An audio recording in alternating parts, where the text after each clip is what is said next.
up, everybody? This is day 2 at the Maxon booth, Siggraph 2018. I'm here with Brandon Clements of Glass Hand Studios, and you have just been a kid in a candy store today, and yesterday, and tomorrow, and so there's so much we're going to talk about, so much we want to talk about, but there's only so much we can talk about right now. So we decided on 3 things we're going to talk about. Number 1 is Arnold GPU. Yes, Arnold GPU.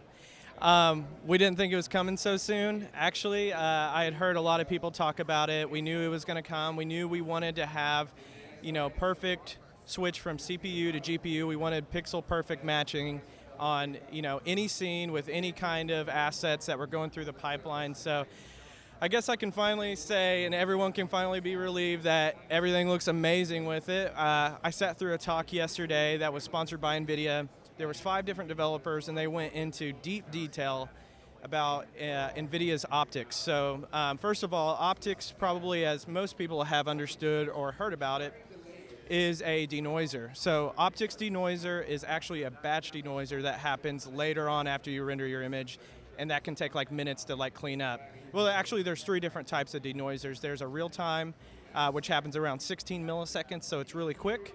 And then there's an interactive one that happens around 200 milliseconds, and then there's a batch denoiser that can happen, in minutes, depending on what you want. So, that's just one sliver of the entire framework and SDK that optics really is. So, what optics is for most people is a framework to actually communicate with this new RTX software or hardware. Sorry, RTX hardware.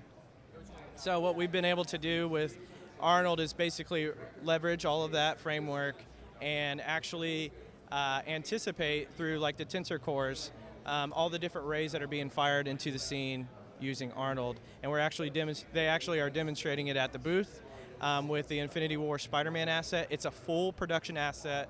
The scene is absolutely massive, large textures, UDIMs.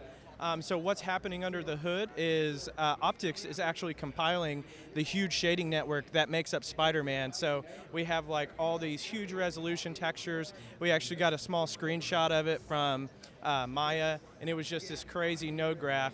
And optics is able to compile that really quickly and then be able to display it to the RTX hardware so that you can see that with the large frame buffer that can capture all the geometry and all the information in the scene. It's absolutely incredible, and it's something you really have to see for yourself to believe. RTX, man, I'm excited about that. So I'm kind of shopping for graphics cards right now.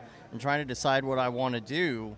So me as an Octane user, do you think, from what you've seen so far, should I hold out and wait for RTX? That's such a great question, honestly, and I think my friend Joseph Fagian and I have actually asked that a lot to different people around the show. Should we wait? What can we do with current hardware? Can current hardware leverage all this new technology? Can it work and integrate with optics well? And what I personally would want to do is, I know everyone's been in this weird hold for so long, they don't know whether to get new hardware or not. I would probably wait for the GeForce 2080s because I saw an article and I shared it on social media. Don't know how accurate it is, but it looks like we're going to get RTX in the 2080s GeForce cards. So that will probably be a little bit lower barrier of entries in terms of price range. It may have lower specs, but I think for the majority of people using these tools, they're going to have a large enough frame buffer.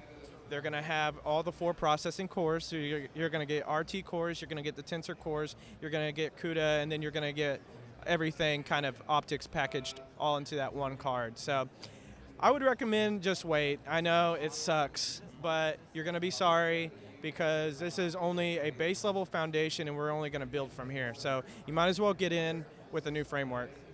And tell us about the Coco scene that you were telling me about earlier. Yeah, so actually this just happened today, and this is just serendipitous. It's part of the magic of Siggraph because, you come here, you get this little badge, and you get this little book, and it tells you what to see. You get the app. So you're trying to, it's just a cluster, really. You're trying to figure out what your schedule and what your day looks like.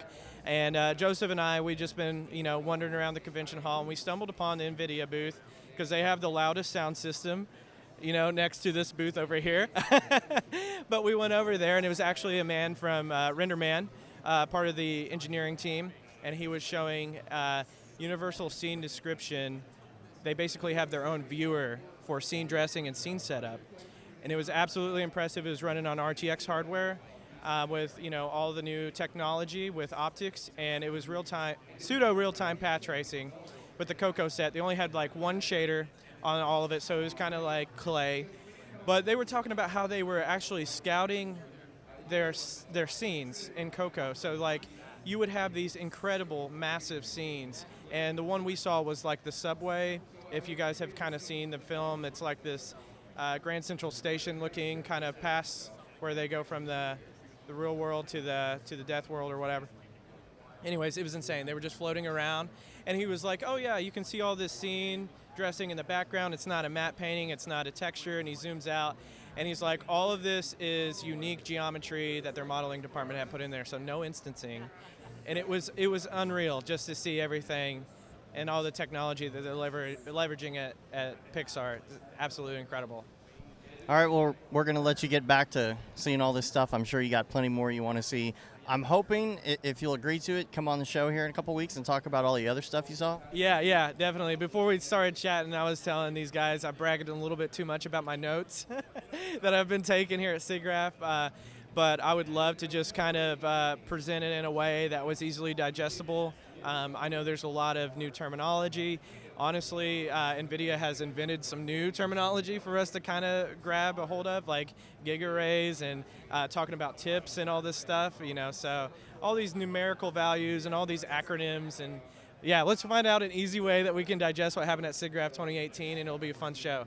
Totally. So where can people find you online? You can find me on, I guess YouTube, probably be the easiest way. You can just type in Glass Hand and you should stumble across what I'm doing. And then also the website, glasshandstudios.com. All right. Well, thanks a lot. We're going to find a whole bunch more people to interview here on the show floor. Siggraph 2018. We're at the Maxon booth. See you in the next one.